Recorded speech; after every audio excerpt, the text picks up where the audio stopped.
On vous retrouve Eric Johnson, Madame Kenyonsi Sophia Danou et Eric Johnson pour la suite de l'émission. Les autorités maliennes ont ordonné dans la nuit du mercredi à jeudi la suspension de la diffusion de France 24 et RFI au Mali en raison, selon elle, de la fausse allégation des actions commises par l'armée et reportées par les deux chaînes françaises ou bien les deux médias français.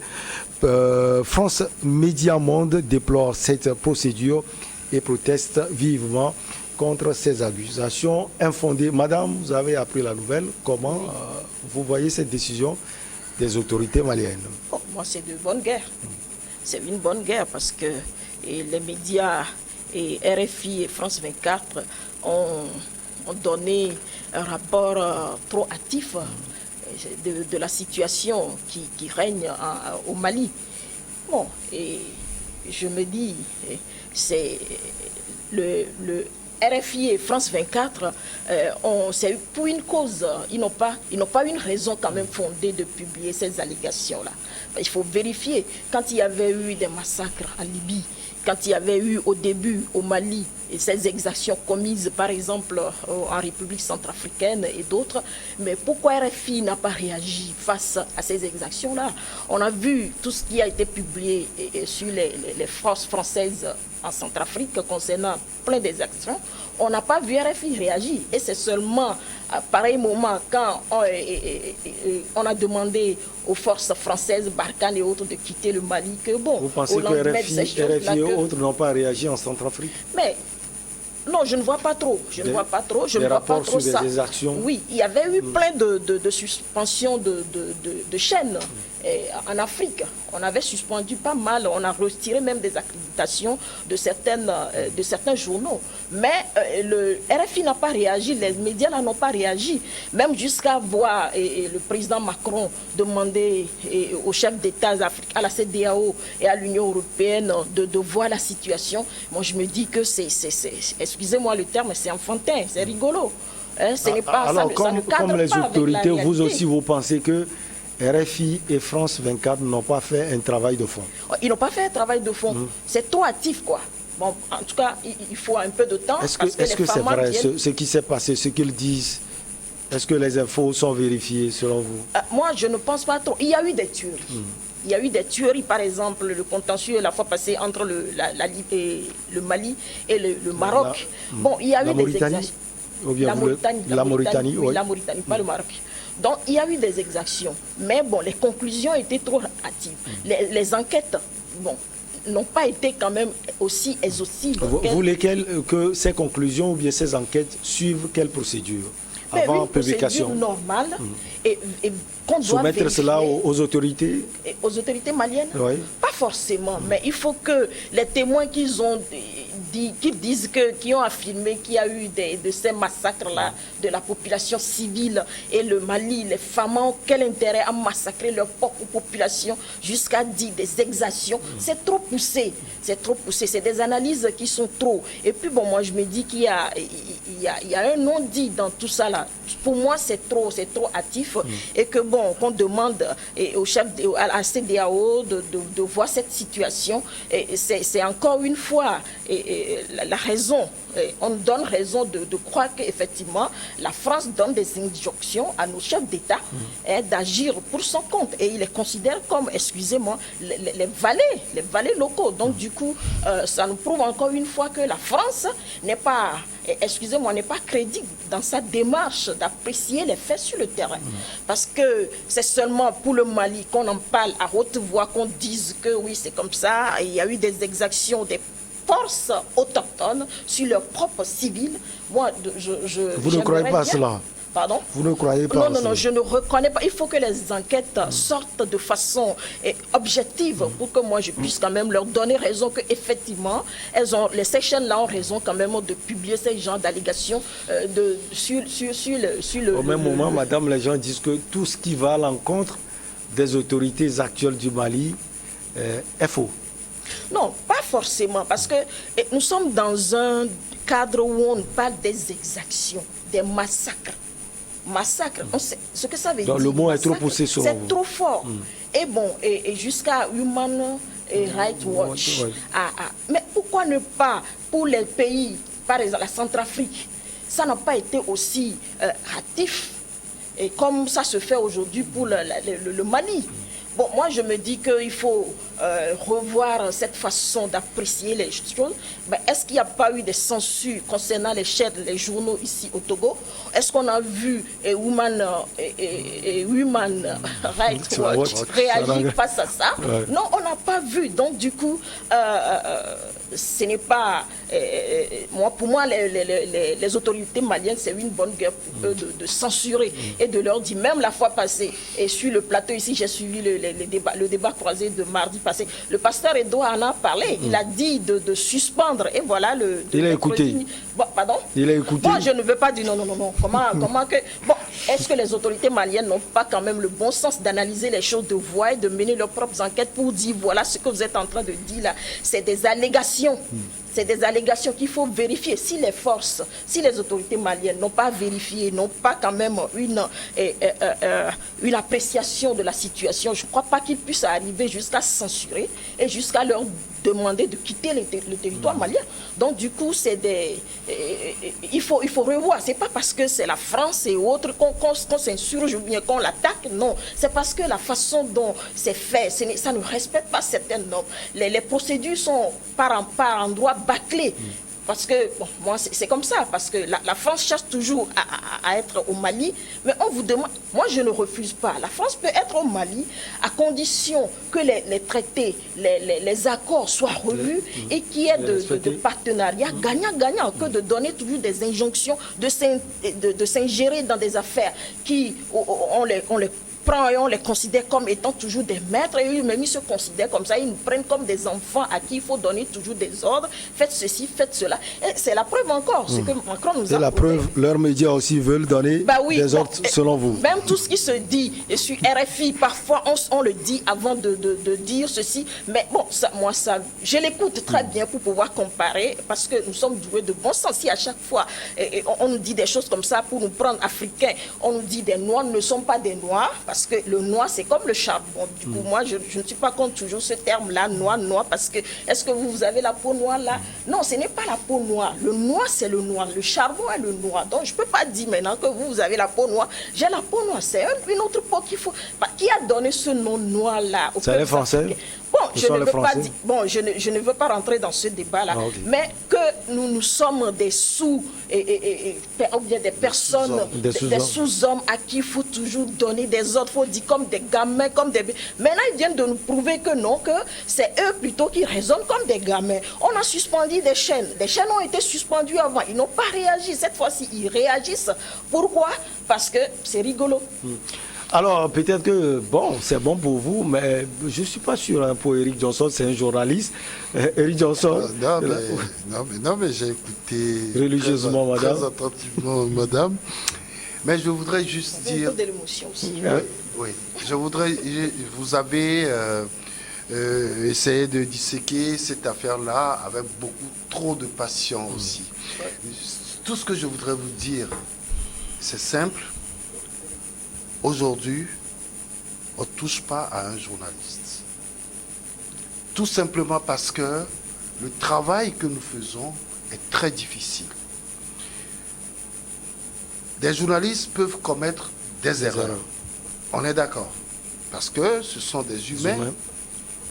Mais les journalistes ne sont pas non plus des devins qui fabriquent les informations parce qu'ils ont certaines ambitions. Quand quelqu'un fait du journalisme, excuse-moi, c'est le journaliste ou bien c'est le journaliste français? Non, excuse-moi. C'est l'impression qu'on a. Non, il faut me laisser terminer mon analyse pour venir au français.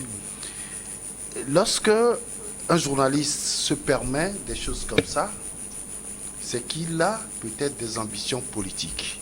Et quand vous suivez très bien ces genres de journalistes, finalement, vous les retrouvez dans des gouvernements, vous les retrouvez dans l'administration, etc. Par contre, quelqu'un qui a pour métier le journalisme doit faire forcément très attention à ce qu'il publie. Ça, c'est ce que je dirais de façon générale pour un journaliste. Parce que je n'accepterai jamais que vous attaquiez, quel que soit le journaliste. C'est pourquoi je vous ai donné la parole. Quel que soit son pays d'origine, quelle que soit sa race, etc., je n'accepterai jamais que vous parliez mal d'un journaliste ou que vous attaquiez un journaliste. Par contre, ce qui se passe au Mali, c'est une situation délicate. Nous comprenons que dans cette situation-là où l'État malien est en difficulté avec d'abord sa communauté, la CEDEAO, avec l'Union africaine, avec l'Europe, l'Union européenne, avec la France, l'ONU, ouais. Il serait quand même judicieux de jauger tout ce qui est publié par rapport à ce pays. Par contre, lorsque le journaliste tombe sur une information, il est obligé de la rendre publique parce que c'est son travail. Même si l'information n'est pas vérifiée. Maintenant, Johnson.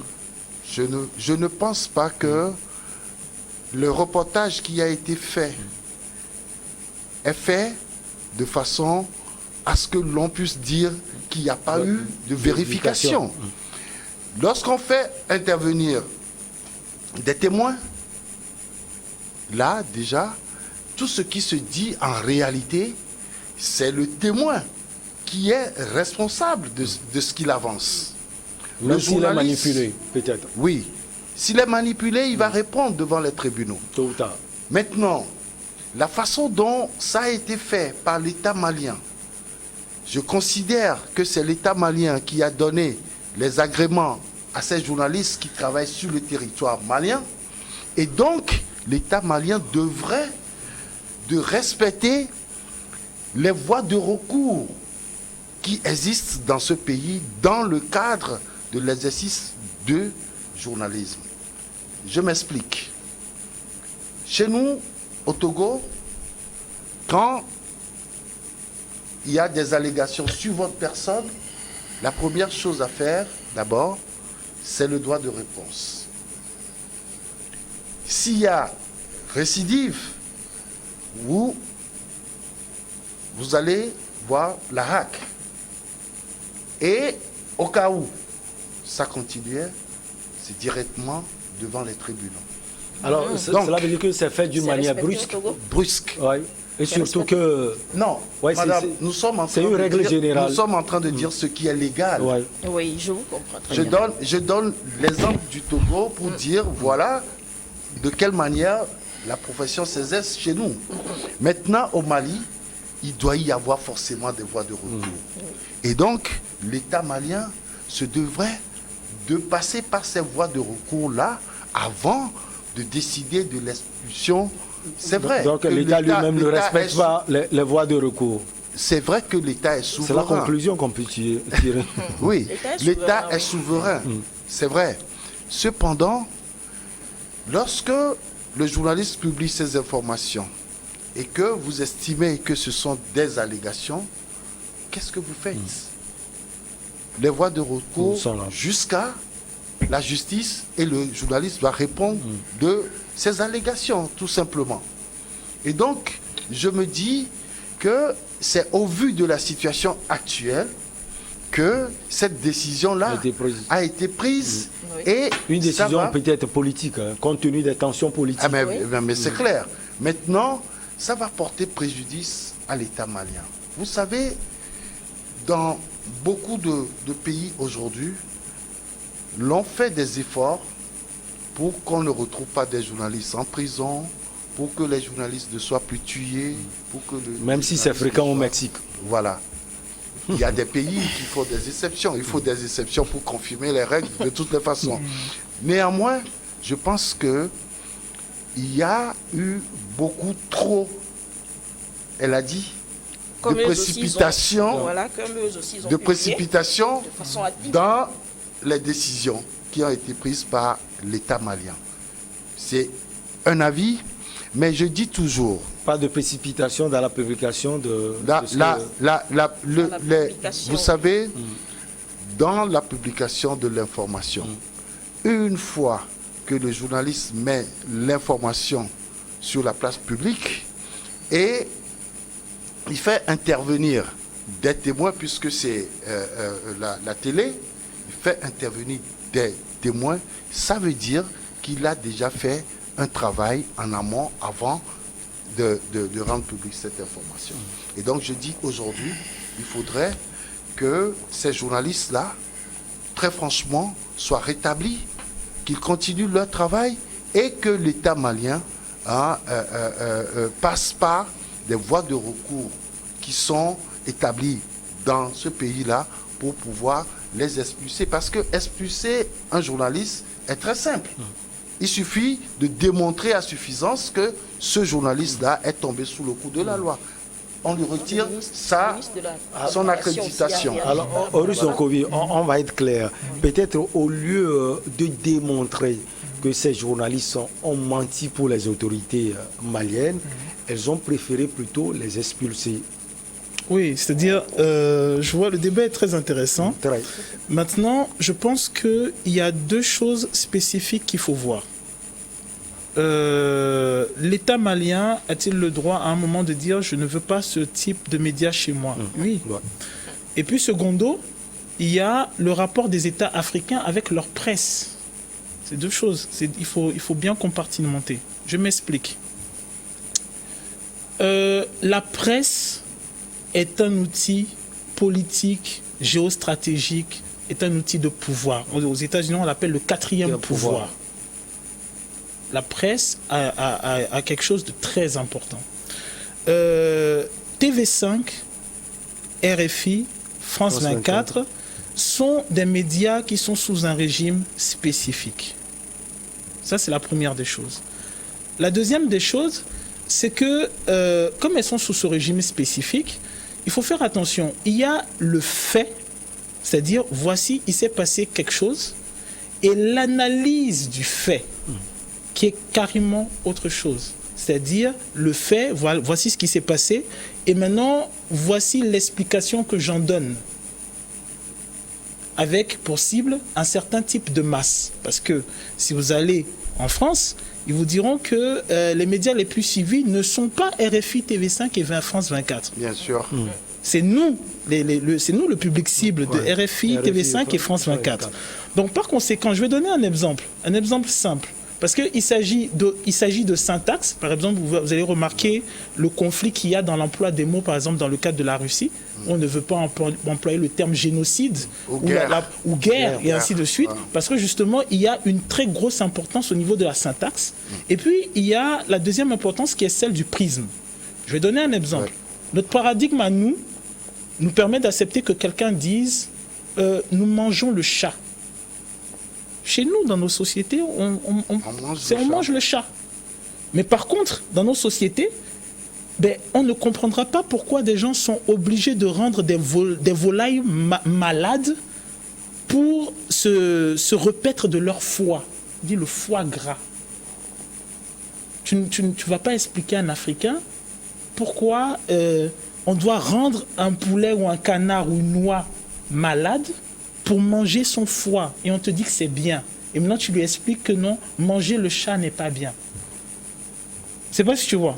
Mais par rapport au prisme, à l'analyse qu'ils vont en faire, ils vont te dire, manger le chat n'est pas bien. Donc tu verras Brigitte Bardot se lever et traiter les Réunionnais de sauvages, les Coréens de méchants, et ainsi de suite.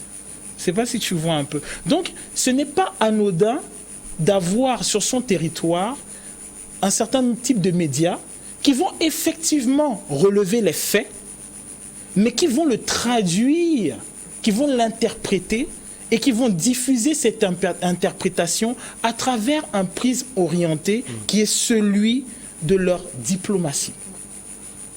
Qui vont trier l'information. Et notre crime donc, à nous... Ces faits sont interprétés. Donc, les faits sont interprétés. Parce en faveur de la diplomatie française. Parce que je vais te donner un exemple. Moi, je me rappelle par exemple, quand il y a eu le mouvement Black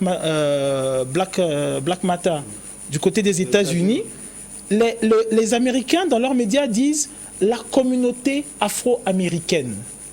Les Chinois, sur leur chaîne, disent le problème interethnique américain. Ce n'est pas rien. Eric, qui écrit, te dira que l'emploi des termes est hautement important. Bien sûr.